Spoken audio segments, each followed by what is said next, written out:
Education का होना चाहिए। मैंने साल नौकरी की जयपुर के अंदर और मेरी जो परवरिश वो जयपुर के अंदर रही। एजुकेशन सिस्टम में जब आए तो थोड़ा सा कुछ आर्थिक हालात कमजोर होने की वजह से मैं बीच में अटक गया, क्योंकि 2004 में माँ एक्सपायर हो गई और 2012 में पापा। तो उस समय में 12वीं पास करने के बाद में मैंने सोचा कि क्योंकि अपन मजदूरी कर रहे हैं, तो मजदूरी तो हर कोई कर रहा है, दो रास्ते जाते हैं हमारे सामने से, एक तो हाईवे जा रहा है, स्टेट हाईवे, और एक जा रहा है ऊबड़ खाबड़ वाला रास्ता। तो अपन ऊबड़ खाबड़ वाले रास्ते में जब जाते हैं तो वहां पे जो निखर के जो आता है रास्ता, वो आगे जाके एक बिल्कुल सुगम रास्ता मिलता है अपन को, क्योंकि जीवन में साथियों कठिनाइयां तो आती है। तो हम 2007 से नैनवा के अंदर आए। मात्र 1000 रुपए से मैंने बिजनेस चालू किया था। 1000 रुपए थे मेरे पास में, जिस टाइम पे मैंने 1000 में मैनेजमेंट भी किया था, ऑफिस का किराया भी था, आधी दुकान में मैं रहता था और आधी दुकान में व्यापार करता था। देखते ही देखते मेरी जो फर्म का नाम था वो था भगवती इंटरप्राइजेस, बड़गोती इंटरप्राइजेस पहले मेरे फर्म का नाम था। तो बड़गोती इंटरप्राइजेस और रामसाई बड़गोती में लगाया करता था। तो मेरे सामने समाज की कुछ चुनौतियां पेश हुई। मैं आप ही के सवाई माधोपुर जिले के बड़ोड़ा में जब गया तो वहां पे बोले कि बड़गोती तो क्या मेढ़ा हो गया? मैंने कहा मेढ़ा नहीं हूं, मैं बैरवा हूं। बोले कि यार चमारों का छोरा क्या बिजनेस करेगा? एक चैलेंज पेश हुआ मेरे सामने। मैंने कहा ठीक है, आपने अगर ऐसी बात है तो मैं इसको करके दिखाऊंगा। और जिद्दी आदमी साथियों इतिहास रचता है, क्योंकि जिसमें जिद आ जाती है तो वो अपना इतिहास स्वयं बना लेता है। क्योंकि हमें इतिहास रटना नहीं है, हमें रचना है। तो वहां से मैंने उसका जो फर्म का नाम भगवती ट्रेडर्स बनाया और मेरे सर नाम के पीछे रामसाई कांटे वाला लगा दिया। बड़गोती की जगह मैंने कांटा लगाया, कांटे वाला। और उसके बाद में हमारी जो जिंदगी है वो सुचारू रूप से चलने लगी। 2018 में मैंने इलेक्ट्रॉनिक कांटा मेरा खुद का भारत सरकार से मॉडल अप्रूवल लेके लॉन्च किया, जिसकी आपने अभी प्रदर्शनी सामने देखी है। आज पूरे राजस्थान में नहीं, पूरे इंडिया भर के अंदर लोग आरएस कांटे वाले के नाम से एक प्रोडक्ट को जानते हैं, पहचान बनी हुई है। राजस्थान में सब जगह माल जाता है। ये हमारी एक जर्नी थी। तो इसी के माध्यम, क्योंकि अगर आपको तैरना है तो समुद्र में गोता लगाना ही पड़ेगा। बिना गोता लगाए समुद्र में हम तैर नहीं सकते।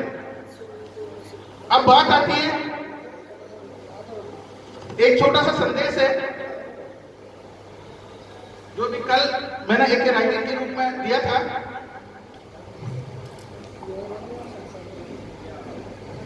सभी साथियों को क्रांतिकारी जय भीम नमो बुधाय। मेरे प्यारे नौजवान साथियों, आज के दौर में नौजवानों की एक बड़ी तादाद अपनी जिम्मेदारियों को समझने और महसूस करने के लिए बड़ी बेताब से नजर आती है।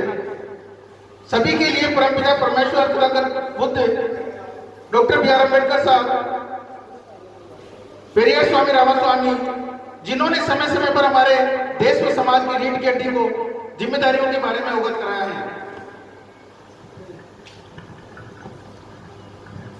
मेरे प्यारे नौजवान साथियों, किसी भी समाज व देश के नौजवान उस देश के सिरमौर हुआ करते हैं। नौजवानों की सिचुएशन अपने समाज के अंदर रीढ़ की हड्डी की तरह है। जिस तरह अगर रीढ़ की हड्डी टूट जाए तो जिस्म बेकार हो जाया करता है, उसी प्रकार अगर नौजवान अगर किसी भी देश व समाज के नौजवान अगर बिगड़ जाए तो समाज व देश तबाही के दरवाजे पर दस्तक मारने लगता है। आज हम देख रहे हैं कि दुनिया की दौड़ में हमारा समाज समुदाय कितना आगे है। शायद ही कोई ऐसा मैदान हो जिसमें हमारे समाज के नौजवानों ने झंडे गाड़ने का प्रयास किया, कुछ अपवादों को छोड़ के। अपने शानो शौकत, अपने वजूद की लड़ाई लड़ रहा हो, मेडिकल कॉलेज का फील्ड हो, चाहे उद्योग इंडस्ट्री का फील्ड हो, टेक्नोलॉजी का फील्ड हो, अगर निगाहें उठा के देखें तो दूर तक हमारे समाज का किरदार दिखाई नहीं देता। ये बात कड़वी है, लेकिन इसको हमें सहर्ष स्वीकार करना पड़ेगा। मेरे नौजवान साथियों, समाज के दीवानों, आज मुझे आप सभी पर नाज है, मुझे फक्र है आप लोगों के ऊपर कि आज एजुकेशन और सोशल मीडिया के दम पर जो जागृति आई है, बेशक, लेकिन मिशन का कार्य समाज की सेवा बिना आर्थिक मजबूती के संभव नहीं है। मेरी आपको नसीहत है, एडवाइस है कि पहला हमारा कैरियर पर फोकस हो। जब हमारा आर्थिक विकास हो जाए तो हम समाज हित में कार्य करें, यानी देश के विकास की शुरुआत खुद के विकास से करें। जब आपकी खुद के विकास हो जाएगा तो स्वतः ही आप देश के विकास में भागीदार बन जाएंगे दोस्तों। और इसके लिए मैं आपको एक 3P का सूत्र देता हूं कि जैसे हम हमारे जो बिजनेस लाइन के अंदर एक कोट होता है कि आपको जय भीम भी बोलना पड़ेगा, आपको अस्सलाम वालेकुम भी बोलना पड़ेगा, आपको जय जिनेंद्र भी बोलना पड़ेगा, क्योंकि धंधे का दोस्तों कोई धर्म नहीं होता है। क्योंकि हमें इसकी एक मोनोपोली जो क्रिएट हुई है कि व्यापार का नाम आते हैं हमारे दिमाग में आता है क्या बढ़िया होगा। मेरे साथ में कई जगह ये बातें घटित होती है कि मैं किसी के चैम्बर में जाता हूँ, वहां पे हमारा बिजनेस डिस्कशन होता है, उसके बाद में मेरे से पूछा जाता है कि सर माहेश्वरी हो गया या अग्रवाल हो गया, फिर मैं उनसे बोलता हूँ कि मैं भैरवा हूँ, तो उनके दिमाग में ऐसा लगता है जैसे 360 वोल्ट का झटका लग गया। लेकिन ये छवि हमने ये कब बाहर निकलेगी ऐसे दिमाग से, जब एक मकान हमें कच्ची बस्ती के अंदर एक मकान खड़ा नहीं करना है उसका 5 मंजिल वाला, हमें आसपास में 2 मंजिल 3 मंजिल की इमारतें भी हमें खड़ी करनी है। यानी कि हमें प्रत्येक जिले के अंदर कम से कम 100, 200, 500 जब स्टोर हमारे खुद के ब्रांड होंगे खुद के, क्योंकि हमारी 85% जो आबादी है वो खरीदार है, हम उपभोक्ता है। हमारे ब्यूरोक्रेसी पूरे ब्यूरोक्रेसी का 85% पैसा वापस लेते के वहीं जाता है जिनको हम पानी पी पी के गालियां निकालते हैं दिन रात। तो जो सूत्र था वो था 3P का, यानी कि हमेशा आप कोई भी आपका प्रेजेंटेशन दे रहे हैं, वक्तव्य दे रहे हैं, किसी के साथ में वार्ता कर रहे हैं, तो पीरियड, प्लेस और पर्सन, स्थान, समय और व्यक्ति देख के आप वक्तव्य दें। जिस भी के सामने आप खड़े हैं, हो सकता है वहां पे, क्योंकि हम जो एक मिशन के साथी भी हैं, तो हमें कोड बताया जाता है कि अगर आप कोई बढ़िया ब्राह्मण के सामने बात करते हो तो उनको B1 से कोड करो, है ना। अगर आप क्षत्रिय के सामने खड़े हो उसको B2 से कोड करो, अगर आपके सामने कोई OBC वाला कैंडिडेट है B3 से कोड कर दो उसको, ताकि सामने वाले को एहसास हो, हमारे जो मिशन के साथी वो समझ जाएंगे कि मैं B1 के सामने क्या बात करने जा रहा हूं।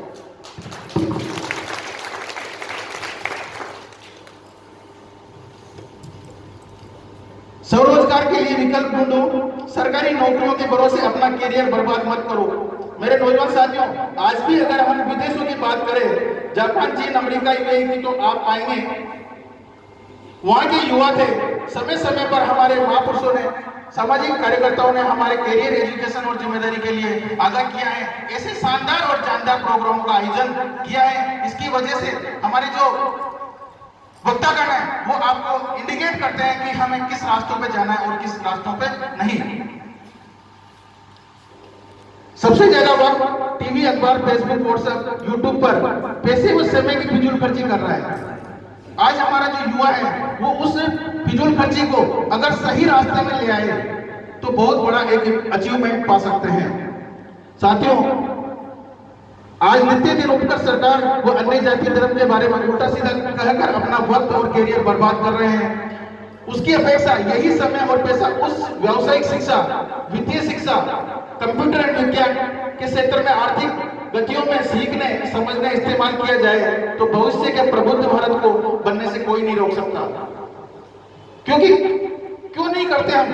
आज ये देखो कि YouTube का ओनर एक कंटेंट नहीं लिखता, फिर भी YouTube से लोग लाखों करोड़ रुपए कमा रहे हैं। Amazon जिसका खुद का एक भी प्रोडक्ट नहीं है, लेकिन फिर भी वो लाखों करोड़ों में व्यापार कर रहा है। क्यों नहीं हम बढ़ रहे हैं टेक्नोलॉजी की तरफ? क्योंकि इंडिया का जो एजुकेशन सिस्टम है वो केवल बेरोजगारों की फैक्ट्री तैयार कर रहा है। ये अच्छी तरीके से आप प्रबुद्ध वर्ग जानते हो।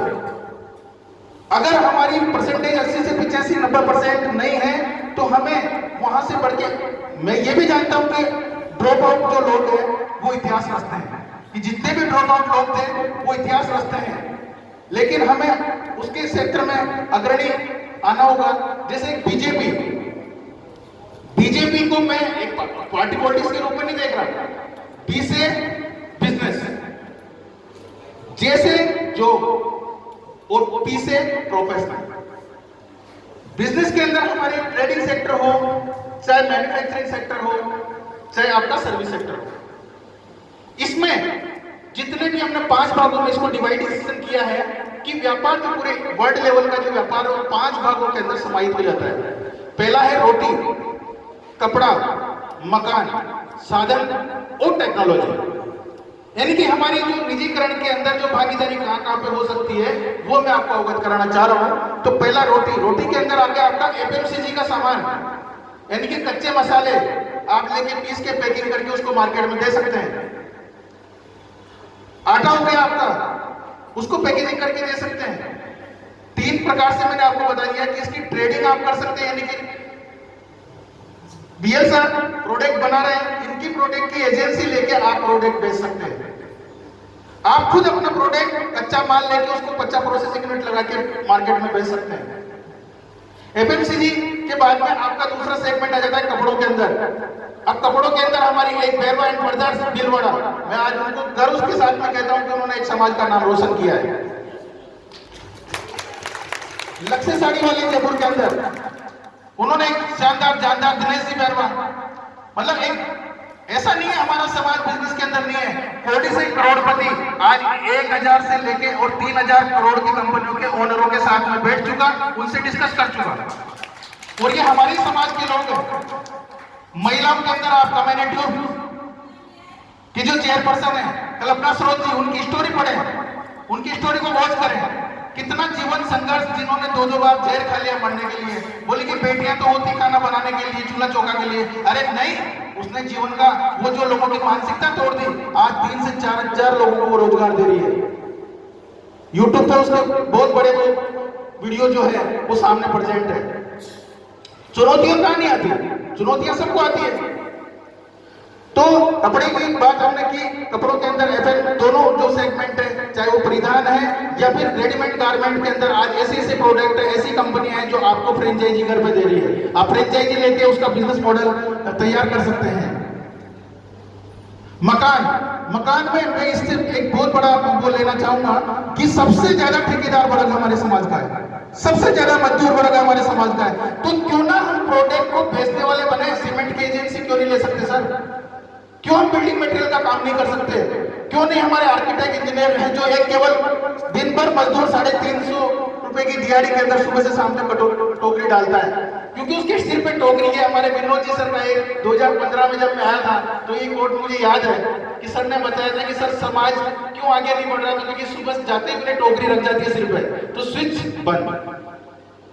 क्योंकि जब स्विच बंद हो जाएगा तो वो सोचेगा क्या? हमें सोचना है, हमें एक सुरई की तरह नहीं बनना है, हमें छाछले की तरह बनाना है दिमाग को। अच्छी चीजें हैं उसको ग्रहण करो, बाकी वो छोड़ दो।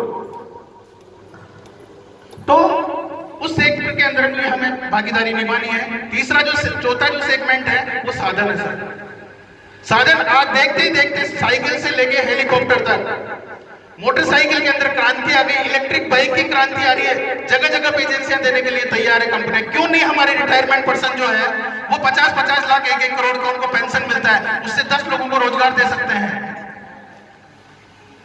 बाइक एजेंसी में कोई बहुत बड़ा 5 से 10 लाख रुपए के अंदर एजेंसी खुल जाती है और हर गांव के अंदर बच्चों के 10-10, 15-15 साल के बच्चों के लिए इलेक्ट्रिक बाइक दी जा रही है, ताकि स्कूल चले जाए घर वालों को, ताकि बाजार से सामान लिया। इंडिपेंडेंसी खत्म होती जा रही है।